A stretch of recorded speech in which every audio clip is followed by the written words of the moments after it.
All right, brother. So, carrying on here, we're going to look at meta-analysis today by Sachs and colleagues. This is what is presented in the by the American Heart Association, and mainly where they're getting their recommendations as we've been going through these clinical trials. All right, so we're going to skip over the abstract here, straight into the discussion. We're going to talk at the last paragraph. Cool. Quote, in the past few years, meta-analyses of observational studies and randomized clinical trials have come to discordant conclusions, meaning they're different, about the relationship between dietary saturated fat and risk of CVD, as we have talked about in the previous weeks. This has created confusion among patients, their physicians, and the public. In this article, we will analyze and discuss the methodology and interpretation of results reported by these researchers. Here's the important part, and the reasons for the divergent findings. So as we've been going through, it's a main theme that we just talk about every single time. It's not just that a study or a meta-analysis shows something, but what is the reason or reasons why we see that? It's important to understand the reasons, right? Yeah, absolutely. So summary of conclusions here. So essential to the interpretation of the results from these trials and the reason for the divergent results and meta-analyses noted above is the macronutrient composition of the comparator diet. We talked a little bit about this way back when we did our how to lower your cholesterol through diet episode. Right. All right. And I said the largest effect we get is when we replace saturated fat with polyunsaturated fat. Second largest effect is when we replace saturated fat with monounsaturated fat. And the third largest effect is when we replace it with whole grains. And then we really see no difference when we replace it with trans fats or refined carbohydrates and sugars. And that comes from this paper. We're going to take a look at that. All right, so meta-analyses of prospective observational studies aiming to determine the effects of CVD on saturated fat did not take into consideration the replacement macronutrient, having mistakenly concluded that there was no significant effect of saturated fat on CVD risk. And that's a big deal. So do we have meta-analyses out there that show, well, we looked at these populations and when it's all said and done, does saturated fat have any effect on cardiovascular disease? And the answer that they come up with is no. And the reason for that is because they're not taking into account the macronutrient distributions. So as people remove saturated fat from their diet, it has to be replaced with something. Absolutely. And if they're replacing it with processed grains and sugars, we're not going to see any difference. Right. All right. And we're going to get into that. So in contrast, meta-analyses that specifically evaluate the effect of replacing saturated fat with polyunsaturated fat found significant benefit whereas replacing saturated fat with carbohydrates, especially refined carbohydrates, yielded no significant benefit to CVD risk.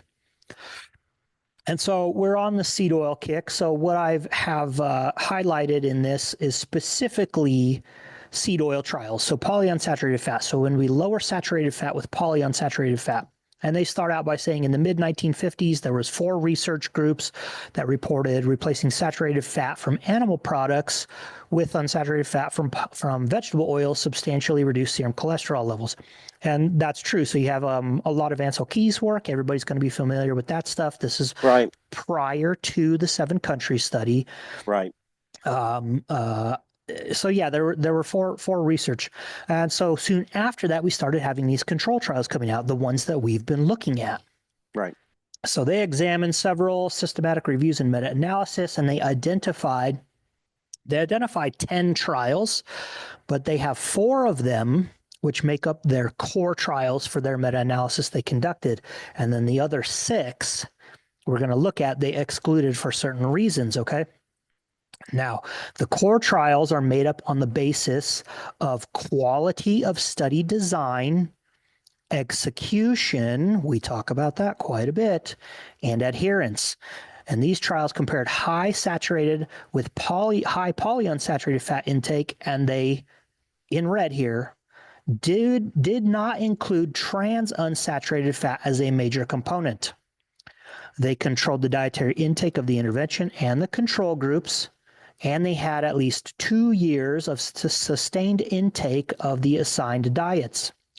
Proved adherence by objective biomarkers such as serum cholesterol or blood or tissue levels of polyunsaturated fat, and collected and validated information on cardiovascular and coronary disease events. Now, in order to meet those, or in order to be considered for the core trials for this meta-analysis, they had to meet all of those conditions, which we're going to understand, as we go through this, why the ones we've previously looked at didn't make it in. And big one standing out here, trans fat. Also, control of the control diet, right? We looked at several of them where there was no control over the control diet. You made the point, Yeah. brought it up yourself.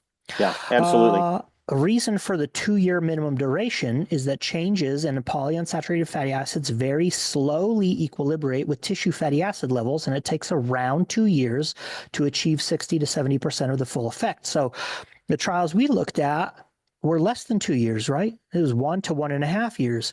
Right, So absolutely. you might be seeing, 20 to 30%, maybe 40% of effect from polyunsaturated fat in those trials because they're just not long enough. And then they also have trials of serum cholesterol lowering agents. So that would be statins, PCSK9 inhibitors, stuff like that, show that a reduction in coronary heart disease incidence occurs with a lag of 1 to 2 years. So when we have randomized control trials of people where we give them statins or some other drug to lower cholesterol levels, we really don't see any difference for around 2 years. It takes about 2 years for that cholesterol lowering effect to start have an effect. Right. All right. And then they have these 6 additional trials that replace saturated fat with polyunsaturated fat, but did not have one or more of these characteristics crucial to testing the hypothesis. That's important. We discussed earlier, that's that paper that came out, somebody wrote around Christmas time, all I want for Christmas is a well-defined scientific question. I love that. All right, so what trials did they include? All right, so the one we just looked at, Dayton et al., the LA Veterans Administration Hospital, they included that one in the 4 core trials. Now, they say by contemporary standards, the trial needed more participants to reach a definitive conclusion. However, strict dietary control and an 8-year-long intervention period ensured both a large difference in the dietary fatty acid intakes and enough CVD events to reach a statistically significant treatment effect for the secondary CVD outcomes, which were more highly powered because of their large numbers of events. And we looked at that when we stratified it by age. So if you were less than 65 when you started the trial versus older than 65, we saw a large difference there. And also what your serum cholesterol levels were when you started the trial. So the lower they were, better the outcomes were. The higher they were at the start, the worse the outcomes were. Next up, we have the Oslo Diet Heart Study. I have this paper as well. 5-year trial. And they found that the endpoint myocardial infarction or sudden death was reduced by 25%. And there were fewer cardiovascular deaths in the experimental group by 27%. The low saturated fat, high polyunsaturated fat group continued to experience reduced cardiovascular mortality compared with the high saturated fat control group for an additional 6 years after the trial ended. So it's 5 years plus 6 years. Okay. British Medical Council, British Medical Research Council, 4 years long, 62 of 199 in the soybean oil group had a recurrent coronary event compared with 74 of 194 in the high saturated fat group. The difference was about 18%, but it wasn't statistically significant. Finnish Mental Hospital study. So this was 2 hospitals, and this was a crossover design in each hospital. So one hospital The patients started the polyunsaturated fat diet first. They did it for 6 years. The other one started the high saturated fat diet first, 6 years. And then after 6 years, they switched diets. Both hospitals did, and did it for another 6 years. So you have 12 years in each hospital, 24 years combined, right? So in the mixed primary and secondary prevention cohort, coronary heart disease death, the primary outcome was significantly lowered by 41%. In the primary prevention cohort, coronary heart disease death or myocardial infarction was the primary outcome, again lowered by 41%. In each hospital, coronary heart disease events were lowered during the times when the polyunsaturated fat diet was given. Results were similar in men and women. Now, I have seen some people contest online that this trial should be excluded for certain reasons because one of the hospitals or some of the patients were receiving some medication or something or other. I have the Finnish Mental Hospital study. I can't find that in there anywhere. Not saying it's not in there, but I haven't seen evidence that shows medication had any influence on that. All right, so they performed a fixed effect meta-analysis of each of these 4 core trials using the primary outcome chosen by each trial. And this approach ensures that the results of the meta-analysis are based on prospectively defined primary outcomes. So each of the trials that we looked at, we've gone over, have said we aim to look at X outcome. And then what they actually ended up finding, right, is, well, we aimed to look at X, and what we actually ended up finding was Y. Yeah. So thereby having more validity than an alternative approach that redefines a new common outcome for all of the component trials. This alternative approach would have a serious weakness: the selection of a new outcome that is post hoc and potentially influenced by researchers' bias. Now, this speaks to the meta-analysis that we looked at, the 2 meta-analyses and reevaluation by Christopher Ramsden and his colleagues, because they set out to reevaluate the data and looked at new outcomes that were not the primary outcomes of those original studies. So the results of those meta-analysis and reanalyses by Christopher Ramsden have a potential researcher's bias.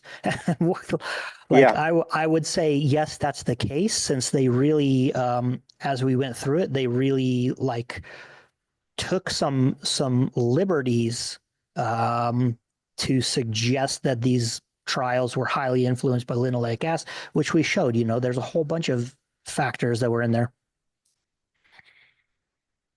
So what did they find? The results showed that lowering saturated fat, replacing it with vegetable oil rich in polyunsaturated fat, primarily soybean oil, lowered coronary heart disease by 29%.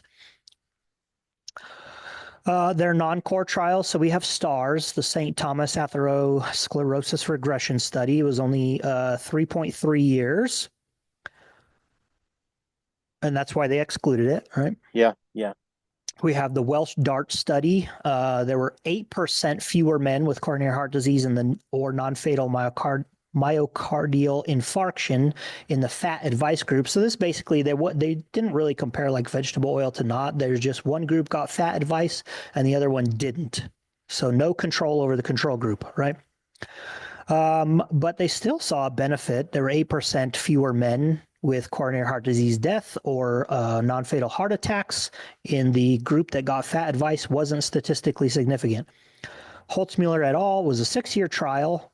The high polyunsaturated fat, low saturated fat diet reduced the progression of diabetic microvascular disease, which was the primary outcome. So we did see benefit of that from the primary outcome. However, when checking CVD events, these were determined by electrocardiography, and those readings were not blinded by treatment. So whoever was reading the electrocardiograph was not blinded as to who was in which group. So we're left with the interpretation. We're left with bias from that researcher, right? Whoever was reading that. We have Rose et al., our Rose corn oil trial. If you remember that, the Yeah. results were not statistically different, and the Right. small number of patients and the short duration of the trial excluded from the core group. Let's not mention that the confidence intervals were wide enough to drive a cruise ship through Yes. sideways. Yes. Yes. Yes. Yes. Sideways. Minnesota That's huge. Coronary Survey, that was the first one we looked at. They excluded this trial from the core group because of the short duration. Remember, patients were on there for only about a year, 380 Yeah. days or something like that. Yeah. Yeah. Yeah. The large percent of withdrawals from the study and the intermittent treatment. People were coming in and out of the hospital, which was not relevant to clinical practice. Another concern is the use of lightly hydrogenated corn oil margarine in the polyunsaturated fat diet. And this type of margarine contains translinoleic acid, the type of trans fat acid most strongly associated with coronary heart disease. We have the Sydney Diet Heart Study, which was unique because it included a margarine high in transunsaturated fat and was a major component of the diet. And these guys here say, so the researchers of the Sydney Diet Heart Study inadvertently tested substitution of saturated fat with an even more atherogenic trans fat. All right, so why weren't these trials included in this meta-analysis? They explained why. In summary, randomized control trials that lowered intake of saturated fat and replaced it with polyunsaturated fat vegetable oils reduced CVD events by about 30%, similar to the reduction achieved by statin treatment. So they also actually went ahead and meta-analyzed all of these trials together. And even if you include the trials, the 6 trials that were not included as the 4 core, there was still a significant reduction in CVD events. All right. So even if you take these trials that we've already looked at, we've already discussed, we went through the methodology, we went through the execution of them. And even if people are going to say these trials show harm, even if you include those, they're still, when meta-analyzed, all of these randomized control trials still shows a significant effect of reduction in CVD. All right, so there was a couple charts here. This is for the Finnish mental health study. So you have males and females, and we see that there's clearly a reduction in both the primary and secondary prevention and the primary prevention cohorts, reduction in risk. And our diamond shape here, right, that's our overall effect, not touching our null line. So it's a statistically significant effect. We have a reduction here of about 41%. All right, now meta-analyzing our 4 core trials. We have Dayton, Oslo, I forget what this one, and the Finnish mental hospital, and our overall effect here, 29%, statistically significant. So the diamond points here on the left and right, that would be our confidence intervals. We see how nice and tight those are compared to the meta-analyses that we saw in Christopher Ramsden. How large the confidence intervals were on all of those trials that they included. Huge. Yeah. So that's all that. All right. So we have this chart here. Let me see if I can blow this up. Replacement of saturated fat with other types of fat and carbohydrates. Now, this is where we get our recommendations on cholesterol lowering effects. All right. And this also is, this actually shows the changes in risk. So when we replace saturated fat with any one of these components, and now the percentage here indicates the percentage of energy. So if we replace 2% of energy of saturated fat with trans fat, we see a 5% increase in risk.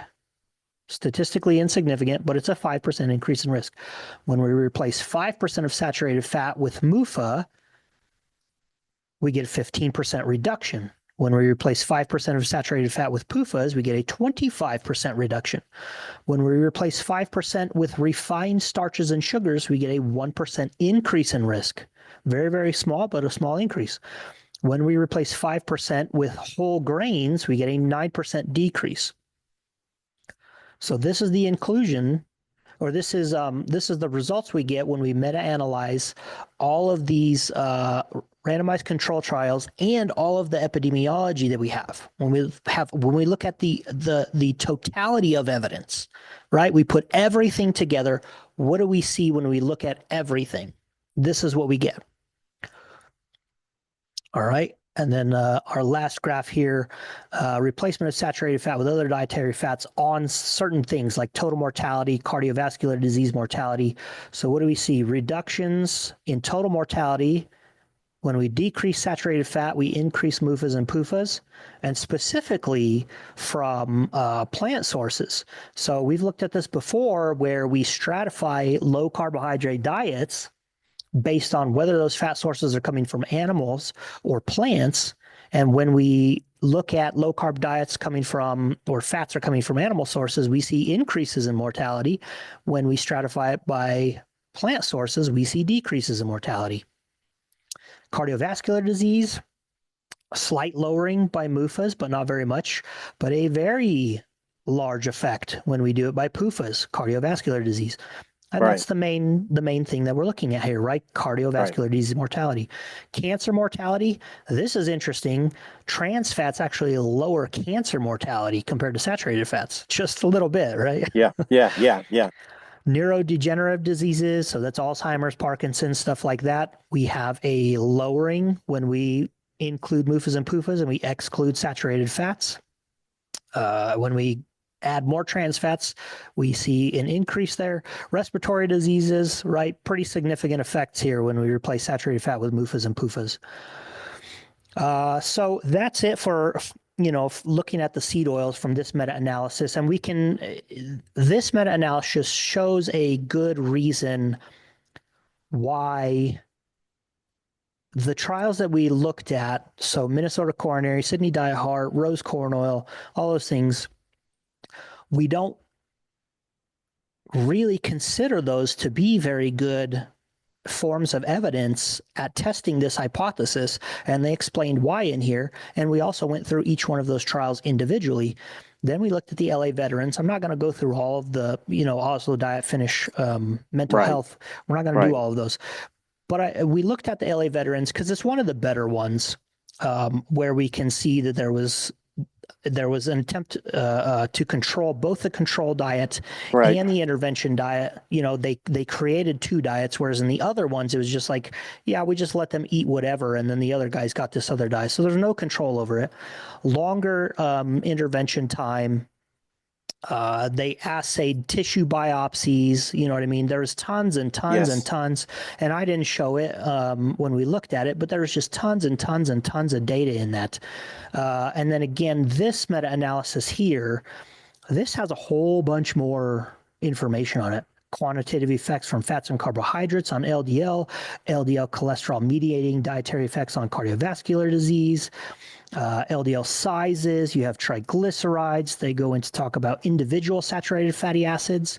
So not all saturated fatty acids really are showing a huge effect on CVD.